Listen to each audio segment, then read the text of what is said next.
1년 중에 또 중요한 절기로 추수감사주일로 보내는데요. 추수감사주일을 우리가 보내는 것은 하나님께서 우리에게 베풀어 주신 은혜를 기억하고 우리의 삶으로, 우리의 예배로 표현해 드리는 날입니다.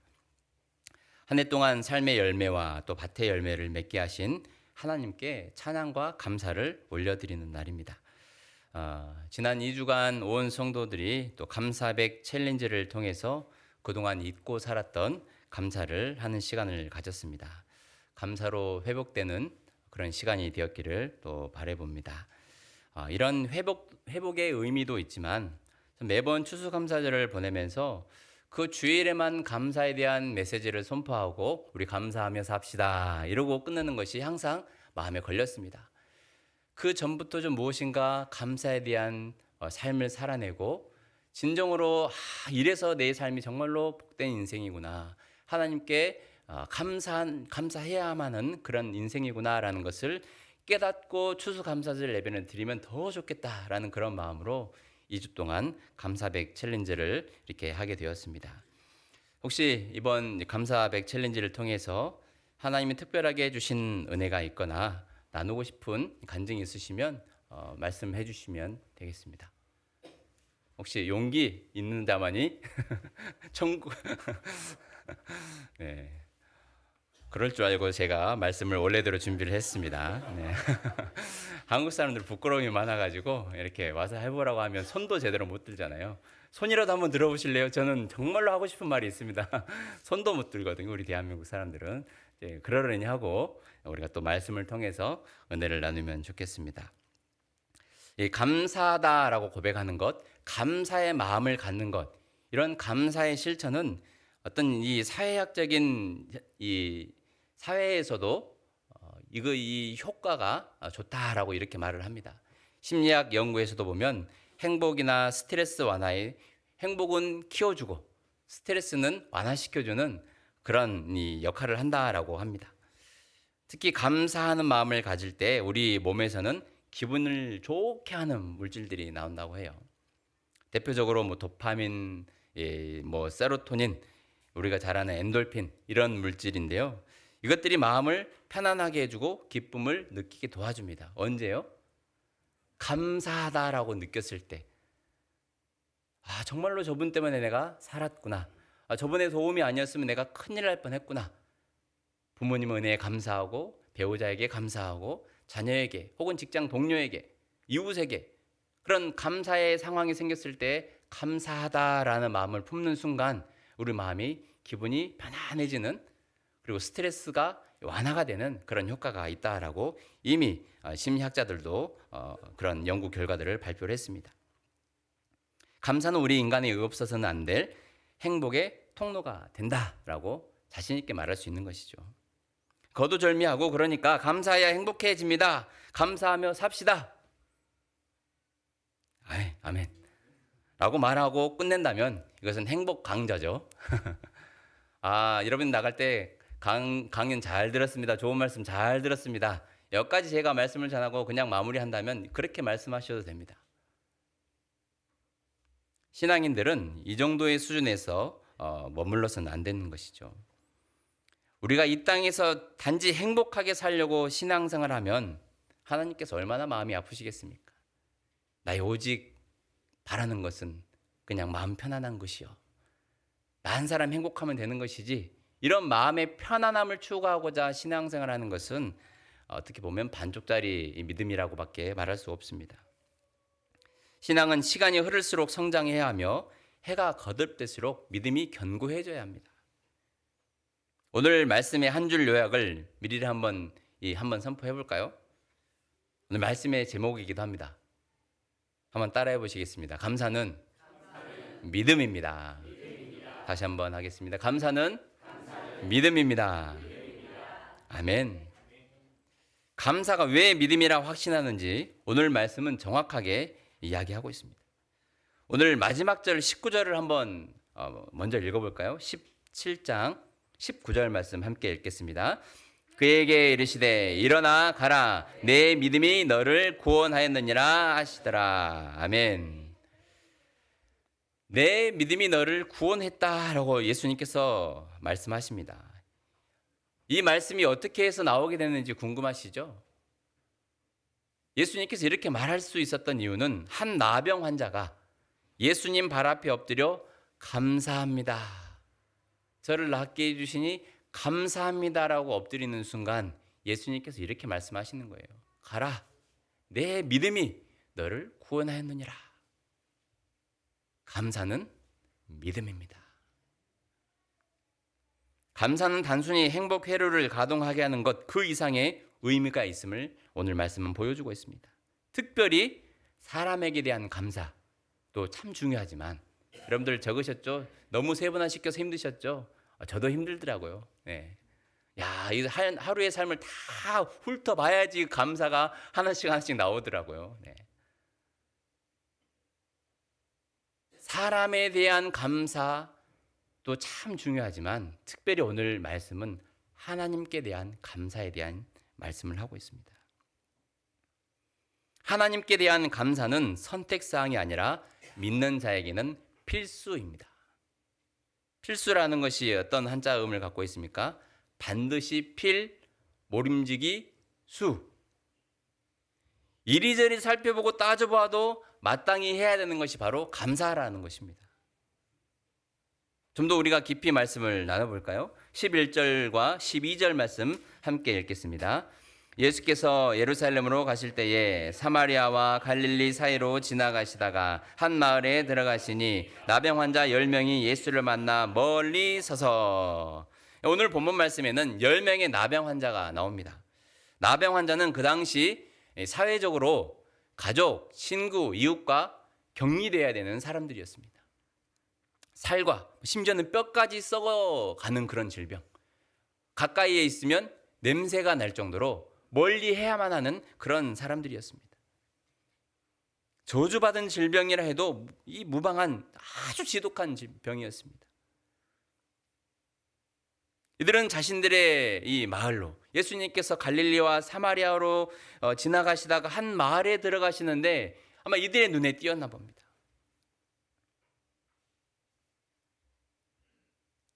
이들은 부정한 사람들이었기 때문에 예수님을 보았지만 가까이 다가갈 수가 없는 거예요. 당장에 아마 제자들이 말렸을 겁니다. 아니면 저리 가라고. 당신들이 여기에 가까이 와서는 안 된다고. 심지어는 막 돌을 던지면서까지, 사람에게는 아니겠지만 우리 그렇잖아요. 막 이 사람을 쫓아낼 때, 짐승을 쫓아낼 때 돌을 이렇게 던지잖아요. 이 나병 환자라고 하는 것은 그만큼 사회 사람들과, 일반 사람들과 가까이 할 수 없는 존재였기 때문에 이들은 예수님을 보고서도 가까이 나올 수가 없었습니다. 부정한 사람들. 그래서 이들이 선택한 것은 오늘 말씀에 나오죠. 12절 이 뒷부분에 나오죠. 예수를 만나 멀리 서서.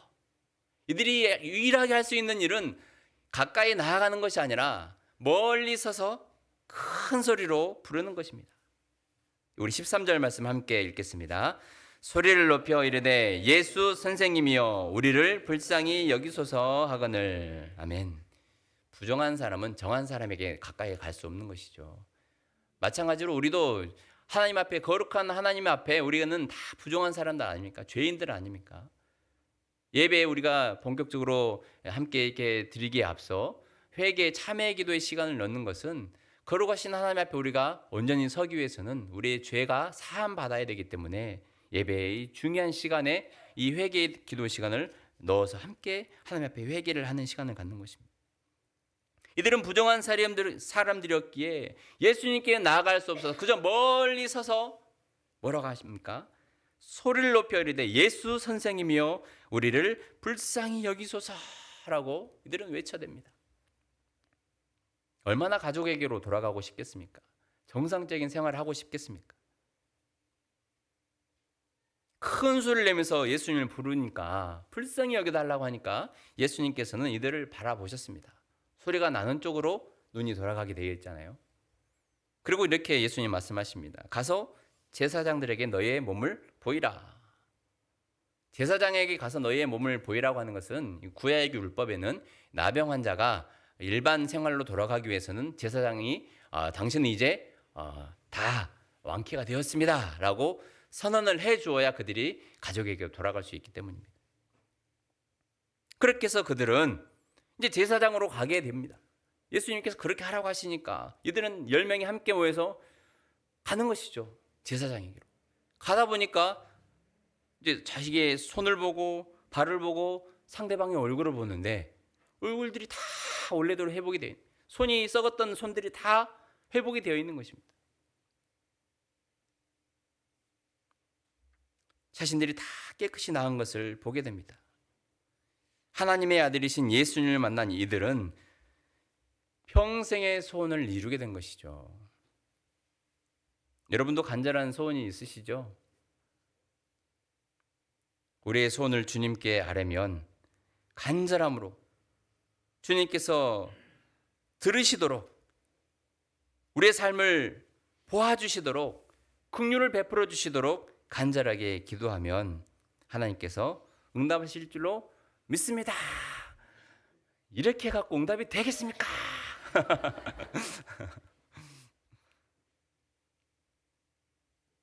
오늘 결론이 매우 빨리 끝났습니다. 에이멘 하면서 여러분 막 두 손 들고 아멘 해도 시원찮을 판에 아멘 이렇게 하면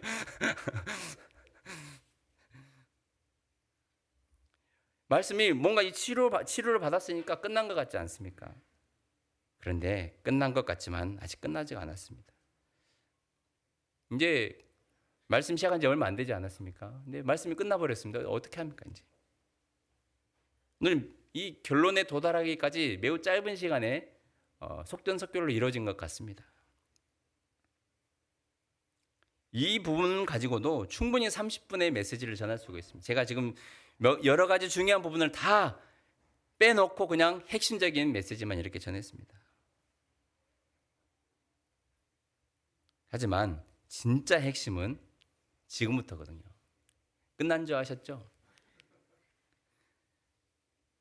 신앙생활 하다 보면 이 앞부분에 지나치게 집중하는 경향이 있습니다. 연약한 인간이기 때문에 그렇죠. 삶에 문제가 생길 때 주님을 간절히 찾고 부르짖고 기도합니다. 그리고 부족하고 연약한 우리에게 하나님께서는 은혜와 긍휼을 베풀어 주셔서 생각지도 못한 방법으로 하나님의 때에 우리의 문제들을 하나씩 해결해 주십니다. 아니면 해결이 안 되는 상황이면 믿음으로 그 상황들을 견뎌내게 합니다. 그리고 우리는 아무렇지 않게 우리 일상으로 돌아갑니다. 주님께서 우리 삶에 들어오시는 순간 오늘 이 나병 환자처럼 고침을 받고 자유함을 얻게 됩니다. 이것만도 참 진짜 축복입니다. 기도할 때 응답받아서 삶의 자리에서 완전하게는 아니지만 그래도 숨 쉴 수 있는 공간을 주시고 살아갈 수 있는, 그래도 끈을 놓지 않고 살아갈 수 있도록 하는 것도 하나님이 주시는 우리에게 은혜입니다. 그런데 이상하게도 문제가 생길 때는 주님과 가까워졌다가 문제가 해결되면 주님과 멀어지는 경향이 있습니다. 우리 성도님들은 안 그렇지만 통계적으로 보면 문제가 생길 때는 막 새벽에 나와서 기도도 하기도 하고요. 일상생활에 이 평일날에도 와서 기도하기도 하고요.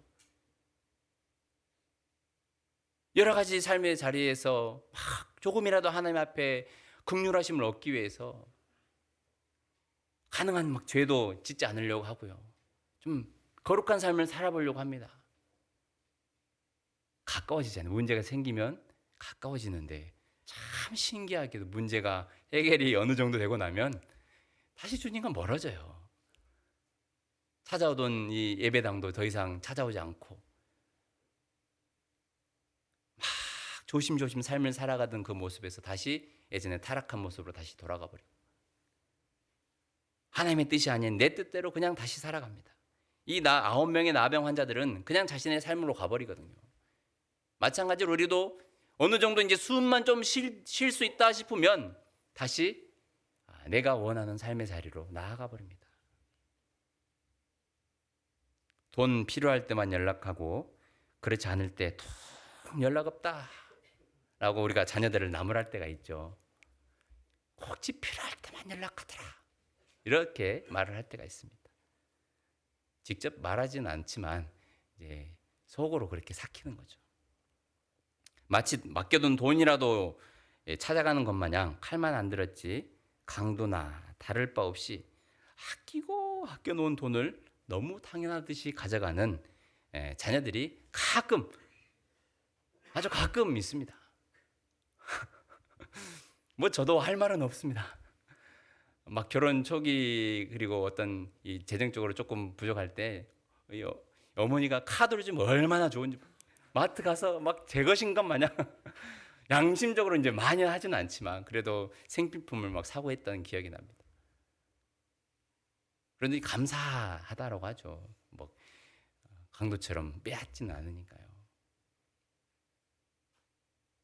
우리의 모습이 자녀들을 보면서 그렇게 나무라지만 하나님 보시기에 앞서 우리의 모습이 어떻습니까? 오늘 이 점심에 이 떡을 이렇게 내게 되는데요. 그 떡은 참 사연이 있는 떡입니다. 참 저로서는 창피한 일이고요. 합력하여 손을 이루는 것이죠. 저희 어머니 교회에서 어제 어디 출타를 해서 맛있는 떡을 하려고 아침에 한 빵을 이 잔기지 떡이라는 것을 원래는 금요일날 갖다 드리고 했는데 어제 그 중간에서 만나자. 그래서 저희가 자원해서 토요일날 이렇게 가져다 중간에서 만나기로 했습니다. 원래는 이 성가로 쪽에서 만나기로 했는데 제가 착각을 해서 여기 남순천 톨게이트에서 만나요. 여러분들 이 만남의 장소를 톨게이트에서 해본 적 있으십니까? 절대 하지 마십시오. 절대 해서는 안 됩니다. 가장 하지 말아야 될 것이 톨게이트 앞에서 만나자. 저는 열심히 내비를 쳐서 톨게이트로 갔는데 순천 방향 톨게이트로 가버렸습니다. 저희 어머니 쪽은 저쪽으로 가는 톨게이트 방향, 반대 방향에서 그 떡을 어떻게 합니까? 갖고 와야죠. 저희가 먼저 결제를 했습니다. 이제 어머니가 이제 미안해서 그래도 너희들이 그 결제할래? 그 한마디로 돈 줄까 이 말이죠. 옛날 같았으면 뭐 주세요라고 했겠지만 이제 좀 철이 들지 않았습니까? 괜찮습니다. 성도들과 함께 나누겠습니다. 부모님이 도는 돈 아닙니까?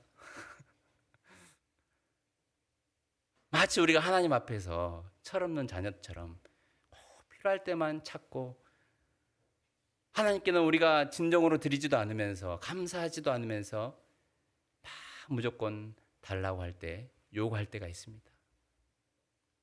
우리의 믿음이 좀 더 성숙한 믿음이 되기를 소망합니다. 하나님의 자녀이기에 우리의 필요를 아릴 수도 있고요. 간절하게 찾고 부르짖으며 긍휼을 구할 수도 있습니다. 그러나 상황이 나아지고 조금 살만하면 우리 갈 길로 가고 살 길 찾아 떠나버리는 그런 우리의 모습이 있습니다. 그 모습이 바로 오늘 9명의 나병 환자의 모습입니다. 문제는 해결받았을지 몰라도 예수님께 칭찬받지 못했습니다. 오히려 예수님 앞에 나와 감사하며 예수님 앞에 자신의 마음을 고백하는 이 한 명의 나병 환자에게 이렇게 말씀하십니다. 우리 한번 읽어볼까요? 16절부터 18절 말씀까지 함께 읽겠습니다. 예수의 발 아래에 엎드려 감사하니 그는 사마리아 사람이라. 예수께서 대답하여 이르시되 10사람이 다 깨끗함을 받지 아니하였느냐? 그 9은 어디 있느냐? 이 이방인 외에는 하나님께 영광을 돌리러 돌아온 자가 없느냐 하시고. 아멘. 예수님께서 이 자신의 앞에 엎드린 이 사마리아 사람, 이 나병 환자에게 이렇게 말씀하시는 것이죠. 10사람이 다 깨끗함을 받지 아니하였느냐? 깨끗함을 받은 나머지 9은 어디 있느냐? 혼날 때는 잘하는 사람이 혼나요, 이렇게. 꼭 착실하게 와서 수업 듣는 사람이 도대체가 요즘 수업을 잘 안 들어 하면 안 나온 사람한테 혼내야 되는데 꼭 나와서 착실하게 수업 듣는 사람한테 이렇게 혼내는 그런 이 장면들이 많이 펼쳐지는데, 오늘도 예수님 앞에 발 앞에 엎드려서 감사합니다라고 고백하는 사람에게 하는 말은 아니지만 그 나머지 9명 자신의 그냥 갈 길로 가버리는 그 사람들을 향해서 씁쓸한 마음으로 이야기하시는 것 아닙니까? 나머지 9 고침받은 사람 어디 있느냐?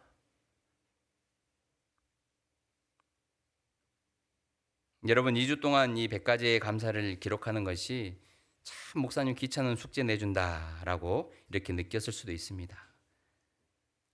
그럴 수 있고 당연히 그렇습니다. 저에게도 쉬운 일은 아니었습니다.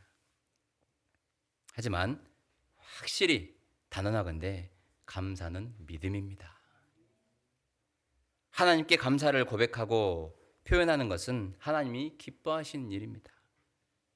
오늘 예수님께서도 말씀하시잖아요. 예수님 앞에 엎드려 자신을 치료해 주신 예수님 앞에 감사했는데 다른 사람은 하나님께 영광을 돌리지 않았다라고 예수님께서 말씀하지 않습니까? 감사는 곧 하나님께 영광을 올려드리는 우리의 믿음의 표현입니다. 단지 우리의 인생이 두루마리 휴지처럼 술술 잘 풀리고 고속도로처럼 탄탄대로를 타기 위해 믿음 생활을 하는 것이라면 온전한 믿음이 아닙니다. 온전한 믿음은 나의 삶에 베풀어 주신 은혜를 기억하고 하나님께 감사를 고백하는 것입니다.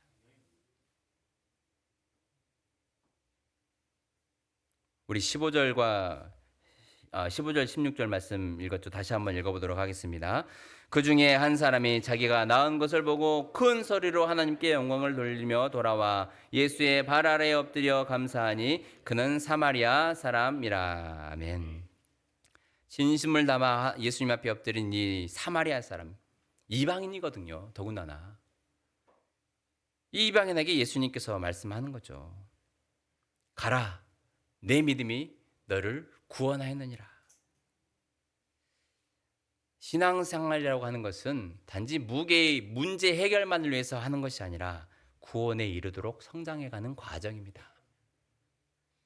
구원을 이루기에 반드시 필요한 것 중에 하나가 바로 감사입니다. 감사가 왜 그렇게 중요하냐고요?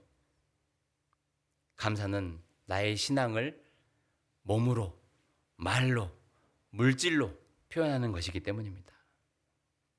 이스라엘 백성이 지켰던 중요한 3대 절기가 있습니다. 유월절. 모든 이 애굽의 처음 난 자가 다 죽을 때에 문인방 설주에 양의 피를 받은 이 바른 이스라엘 이 백성들은 살았습니다. 죽음이 넘어간 것이죠. 그 은혜에 감사하면서 그것을 기억하라, 감사하라 라고 하면서 하나님께서 이스라엘 백성들에게 유월절을 지키게 하셨습니다. 감사를 기념하는 것이죠. 그리고 맥주절. 하나님께서 농사의 첫 열매를 드려주신 이 맺게 하신 것에 감사해서 수확의 첫 열매를 드리면서 맥주절을 드렸습니다. 이것 또한 무엇입니까? 감사를 기억하면서 하나님 앞에 제사를 드리는 것 아닙니까? 절기를 지키는 것 아닙니까? 그리고 세 번째, 수장절. 한 해 동안 하나님께서 이 풍성한 열매 맺게 해주신 하나님, 그리고 광야에서 지켜주신 하나님께 감사하는 마음으로 수장절을 지키면서 이 밖에서 야외에다가 이 초막을 치고 이 하나님 앞에 감사를 고백하며 자녀들과 함께 영광을 올려드리는 시간을 갖습니다. 이것도 무엇입니까? 감사를 표현하는 것입니다. 무엇과 다 연결되어 있습니까? 하나님이 행해 주신 일, 구원을 베풀어 주신 일, 내 삶에 은혜를 더하여 주신 일, 또 내 삶을 지키시고 보호하여 주신 그 하나님 앞에 감사의 표현을 하는 것입니다. 선택이 아니라 필수라고 하는 것이 바로 이 이유에서입니다. 하나님은 반드시 하나님 백성들에게 감사하라, 그리고 나를 기억하라 라고 말씀하셨기 때문입니다. 감사는 곧 믿음이고, 믿음은 하나님의 은혜를 기억하며 하나님께 영광 올려드리는 귀한 삶인 줄로 믿습니다. 우리가 주일 예배를 드린다는 것은 하나님께 드릴 수 있는 가장 성숙한 믿음의 표현입니다. 매 주일마다 1년 52주 주일을 지키는 것은 내 삶을 지켜주시고 구원해 주시고 함께해 주시고 동행하여 주신 그 하나님 앞에 감사로 제사를 드리는 거예요. 우리의 마음으로, 우리의 물질로 수고와 헌신을 통해서 예배를 드리는 것입니다. 우리가 주일을 소중하게 생각해야 된다라고 하는 것은 바로 이것은 우리의 믿음과 직결되어 있기 때문입니다. 참 감사해요. 그래서 우리 집사님은 참 감사합니다. 그래서 감사해요. 어제 집사님 한 분은 토요일 날 밤에 서울로 올라갔다가 막내 짐을 챙기고 오늘 새벽 5시에 출발해가지고 이 예배를, 전주가 오늘 좀 밀렸습니다. 네. 전주가 오늘 조금 밀렸습니다. 새벽에 5시 반에 출발해서 예배 자리에 나온 거예요. 안 드리고 서울에서 그냥 영상으로 드릴 수도 있습니다. 하지만 이 한 사람, 한 가정이 예배를 지키고자 하는 수고 헌신이 교회를 짓게 되는 건축돌이 되는 것입니다. 별거 아니라고 생각하면 별거 아닐 수 있지만 나의 모든 수단과 방법을 동원해서 하나님과의 약속, 그리고 성도와의 어떤 이 약속, 서로 상호간에 주고받는 믿음의 아름다운 교제를 위해서 이 자리를 지킨다는 것은 어떻게 보면 목숨을 걸고 해야 되는 일과 마찬가지입니다. 목숨 걸고 이 밤에 어젯밤에 서울 갔다가 이 새벽에 내려오는 건 쉬운 일입니까? 목숨 걸고 오는 거예요. 하나님이 지켜주시면 감사합니다. 여러분들 이 감사를, 이 추수감사제를 통해서 나는 지금 하나님께 무엇으로 감사로 표현하고 있나? 한번 좀 곰곰이 생각해 보시고 또 이런 감사의 말씀들을 통해서 내가 진실로 하나님 앞에 예배로 수고와 섬김과 헌신으로 물질로 감사를 또 표현하는 우리 신대교회 모든 성도들이 되기를 소망합니다. 감사가 회복되면 우리의 삶이 회복이 되고 우리의 믿음이 성장한다는 것. 가라! 내 믿음이 너를 구원하였느니라 라고 말씀하신 예수님의 선언이, 이 선포가 우리 신대교회 모든 성도들에게 임하게 됨을 믿습니다. 함께 기도하겠습니다. 살아계신 하나님 감사합니다. 우리를 지금까지 인도하신 하나님 참으로 감사합니다. 우리에게 구원의 은혜를 베풀어 주시고 또 이번 올 한 해도 잘 살아낼 수 있도록 우여곡절 끝에 여러 어려움과 위험한 순간들이 있었지만 그래도 이렇게 생명을 지켜주신 하나님 참으로 감사합니다. 그런 마음을 담아 우리가 감사의 표현으로 하나님께 예배를 올려드립니다. 주님, 우리 예배를 받아주심을 믿습니다. 우리 성도들 한 사람 한 사람 감사가 회복되게 해주시고 감사를 마음으로만 할 것이 아니라 실제로 우리의 몸과 마음과 물질을 통해서 하나님께 표현할 수 있는 우리 신대교회 모든 성도들 되게 하여 주시고 감사를 통해 축복의 문이 열려지는 귀한 성도들 되게 하여 주옵소서. 감사드리며 예수님의 이름으로 기도합니다. 아멘.